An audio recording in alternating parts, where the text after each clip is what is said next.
100,2 FM Radio GPDI Situbondo.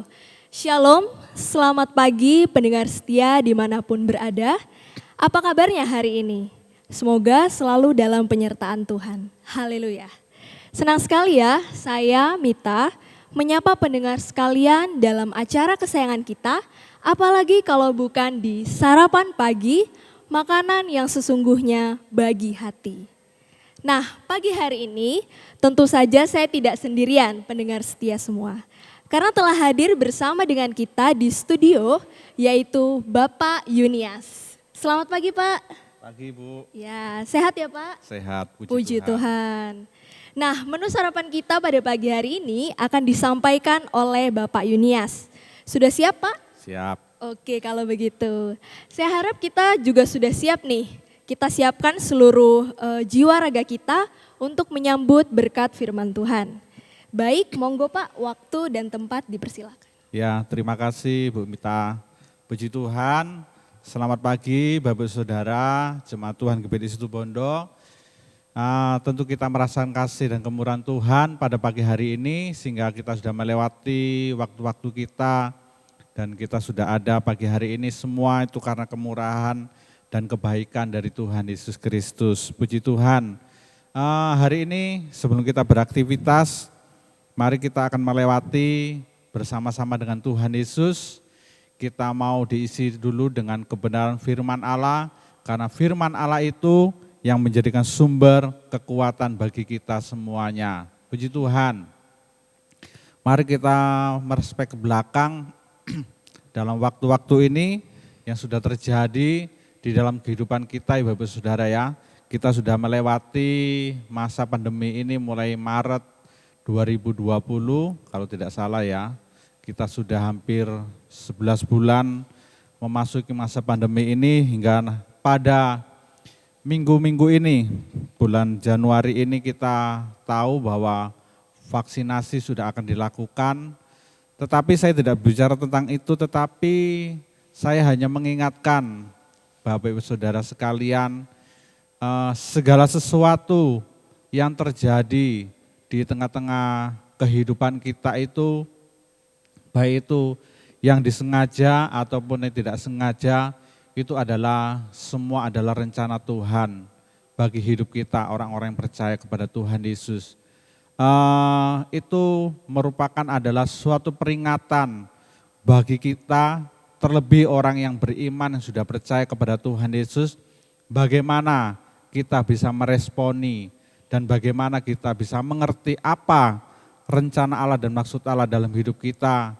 Dan pandemi COVID-19 yang sudah kita lewati beberapa waktu ini jangan kita anggapinya hanya berlalu dengan begitu saja, hingga nanti proses vaksinasi kalau sudah berjalan dan pandemi ini dapat direda dan kita sudah melupakan semua itu, tetapi kita harus merespek dan meresponi bahwa sebenarnya Tuhan itu mau berbicara pada kehidupan kita.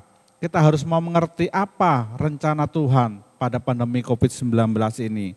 Puji Tuhan, kita harus memiliki sikap yang baik sebagai orang-orang percaya. Dan segala sesuatu yang terjadi ini adalah sesuatu hal yang menandakan tentang keadaan di akhir zaman ya Bapak Saudara ya.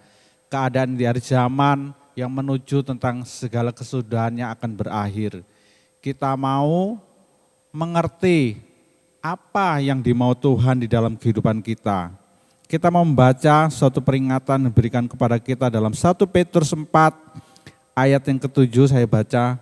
Kesudahan segala sesuatu sudah dekat, karena itu kuasailah dirimu dan jadilah tenang, supaya kamu dapat berdoa. 1 Petrus 4 ayat yang ke-7.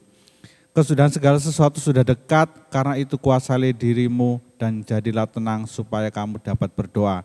Dari ayat ini kalau kita membaca dan kita memperhatikan, di sini ditekankan ada 3 bagian ya Bapak Saudara ya. Yang pertama adalah kuasailah dirimu dan jadilah tenang, dan supaya kamu dapat berdoa. Kuasailah dirimu, yang kedua jadilah tenang, yang ketiga adalah berdoa. Nah, kita harus memperhatikan ayat ini. Ini adalah pesan dari suratan Petrus ini kepada kita jemaat Tuhan, gereja Tuhan. Di sini dikatakan suatu kondisi di akhir zaman ya saudara ya. Suatu keadaan bagaimana akhir zaman itu adalah sesuatu hal yang terjadi yang di luar kemampuan manusia untuk melewati semuanya itu. Dan kita sebagai orang Kristen adalah orang yang dilihat dan orang yang dipandang. Orang yang selalu diperhatikan oleh dunia ini. Sesuai dengan 2 Korintus 3 ayat ketiga di sana mengatakan dan menekankan bahwa kita ini adalah suratan Kristus yang terbuka. Suratan Kristus yang dibaca oleh semua orang.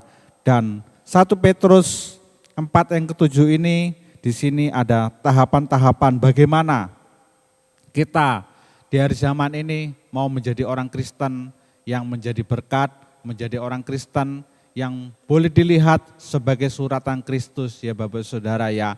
Yang pertama yaitu kuasailah dirimu. Kita harus menguasai diri kita dengan baik. Puji Tuhan, banyak hari-hari ini orang dikuasai oleh emosi mereka sendiri, dikuasai oleh keinginan daging mereka. Kita tidak melihat hal-hal yang rumit, tetapi suatu contoh kalau kita berada di jalan, kita tahu kalau mungkin ada orang yang tersenggol, orang yang mengalami kecelakaan, bagaimana seringkali mereka emosi dan marah. Benar salah mereka selalu emosi dan tidak dapat menguasai diri mereka sendiri. Nah, kita tidak akan mudah marah saudara-saudara ya. Kita mau menguasai diri kita dengan baik. Di dalam 1 Korintus 9 ayat ke-25 dikatakan bahwa tiap-tiap orang yang turut mengambil bagian dalam pertandingan menguasai dirinya dalam segala hal. Kita harus menguasai diri kita dengan baik.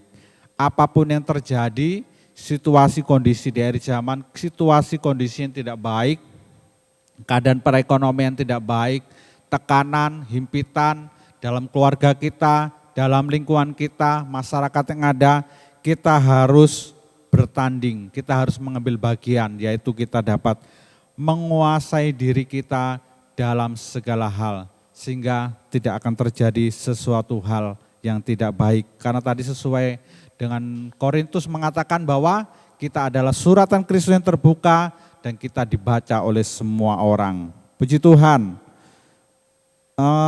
Titus 2 ayat yang ke-6 saya baca juga untuk kita semuanya. Demikian juga orang-orang muda, nasihatilah mereka supaya mereka menguasai diri dalam segala hal.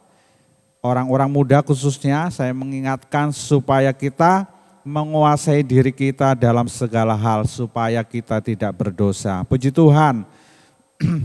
Poin yang kedua yang kita akan baca, yang kita akan lihat yaitu jadilah tenang ya Bapak Saudara, jadilah tenang. Dalam masa COVID-19 ini baik pihak pemerintah maupun orang-orang lain, teman-teman kita ataupun dokter-dokter, mereka menasihati kepada kita supaya kita tenang menghadapi pandemi COVID-19 ini Bapak Saudara. Karena mereka mengatakan dalam kondisi tubuh yang tenang, tidak stres, kadang kondisi yang baik, bahwa imun dalam tubuh kita pun akan baik dan kita pun dapat menolak, tubuh kita dapat melolak ataupun melawan kalau terjadi penularan dalam COVID-19 ini. Puji Tuhan, ini adalah firman Tuhan yang harus kita aminkan bahwa kita dikatakan supaya kita menjadi tenang. Ini sesuai dengan kebenaran firman Tuhan. Kita harus mampu dan kita harus tenang dan kita harus menguasai hidup kita. Sesuai dalam Yesaya 30 ayat yang ke-15b di sana dikatakan bahwa Alkitab sendiri mengatakan dalam tinggal tenang dan percaya terletak kekuatanmu. Puji Tuhan, Yesaya 30 ayat 15b ini mengatakan bahwa kita harus tinggal tenang karena disitulah terletak kekuatan kita. Hal ini berarti bahwa ketika kita belajar untuk tenang, maka ada kekuatan kita peroleh dari Tuhan untuk menghadapi tantangan di akhir zaman ini. Kita harus tenang, kita harus percaya bahwa Tuhan Yesus itu yang akan memberikan ketenangan kepada kita. Mazmur 62 ayat yang ke-1, Raja Daud mengatakan bahwa hanya dekat Allah saja aku tenang. Bagaimana kita akan tenang?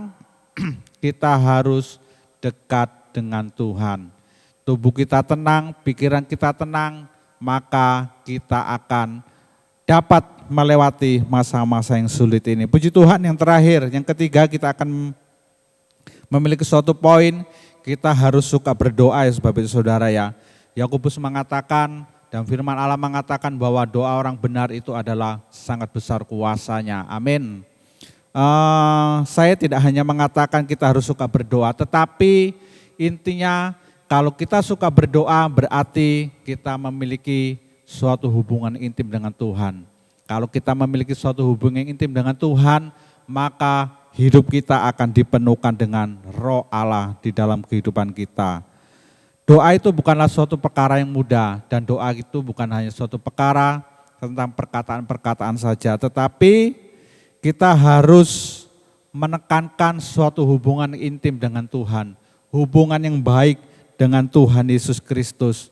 Dan kita harus percaya bahwa di saat kita dipenuhkan Roh Kudus, di saat kita mengalami hadirat Tuhan dalam hidup kita, di saat kita berdoa, disitulah Roh Allah memimpin kita dan Roh Allah memberkati kita. Kita membaca di dalam 1 Korintus 2 ayat 10 sampai 11. Karena kepada kita Allah telah menyatakan oleh Roh, sebab Roh menyelidiki segala sesuatu, bahkan hal-hal yang tersembunyi dari Allah. Siapa gerangan di antara manusia yang tahu apa yang terdapat di dalam diri manusia selain roh manusia sendiri yang ada di dalam dia? Demikian pula lah tidak ada seorang yang tahu apa yang terdapat di dalam diri Allah selain Roh Allah. Puji Tuhan, seharusnya situasi kondisi COVID-19 ini tidak membuat kita menjadi takut. Kalau kita suka berdoa dan kita dipenuhkan oleh Roh Allah dan kita memiliki hubungan yang intim dengan Allah, saya percaya bahwa roh orang yang dipenuhkan dengan Roh Allah itu akan mengetahui apa yang menjadi rencana Allah dan maksud Allah dalam kehidupan kita. Sehingga segala hal yang terjadi dalam bumi ini, oh begini maksud Allah, oh begini maksud Allah. Karena kita memiliki hubungan yang intim dengan Tuhan dan kita tidak perlu khawatir. Karena kita mengetahui rancangan Tuhan dan maksud Allah, maka dengan itu saya menasehatkan pagi hari ini melalui santapan firman Tuhan, kita harus berdoa, kita harus memiliki hubungan yang intim, dan terlebih kita harus dipenuhkan oleh Roh Kudus. 1 Korintus 14 ayat 2, saya bacakan dengan cepat. Siapa yang berkata-kata dengan bahasa roh tidak berkata-kata kepada manusia tetapi kepada Allah. Sebab tidak ada seorang pun yang mengerti bahasanya, oleh roh ia mengucapkan hal-hal yang rahasia. Puji Tuhan, pagi hari ini kita akan melewati bersama-sama dengan Tuhan Yesus sesuai dengan 1 Petrus 4 ayat yang ke-7 tadi. Ada 3 tahap, yaitu kita harus menguasai diri kita harus menjadi tenang, dan kita harus berdoa. Mari kita lewati bersama dengan Tuhan Yesus. Hal yang terjadi tidak membuat kita takut dan tidak kita membuat kita khawatir karena Allah berserta dengan kita. Puji Tuhan. Inilah renungan santapan pagi hari ini saya dapat sampaikan, kiranya ini menjadi berkat bagi kita semuanya. Waktu selanjutnya saya kembalikan kepada Ibu Mipta. Ya, haleluya. Tuhan. Wah, pelajaran yang berharga sekali, sekaligus mengingatkan saya pribadi tentunya. Mengenai kita, anak-anak Tuhan, itu adalah suratan yang terbuka. Amen. Di mana kita harus menjadi berkat, dimanapun kita ditempatkan. Nah, terutama pada akhir zaman ini ya, saudara sekalian, di mana kita itu juga harus menguasai diri kita terutama juga harus menjadi tenang supaya kita dapat berdoa. Puji Tuhan, kita sudah begitu diberkati dan dikenyangkan oleh kebenaran firman Tuhan yang kita dengarkan pada pagi hari ini. Tentunya saja itu juga yang akan mempersiapkan kita untuk melangkah bersama dengan Tuhan pada sepanjang hari ini. Terima kasih banyak kepada Bapak Yunias untuk waktunya. Ditunggu ya Pak kunjungan selanjutnya ke studio. Amin. Amin. Ya, tapi sayang sekali pendengar setia karena waktu kita yang terbatas, jadi saya harus pamit undur diri. Kita akan berjumpa lagi kepada menu sarapan kita berikutnya dan selamat pagi, Tuhan Yesus memberkati. Haleluya.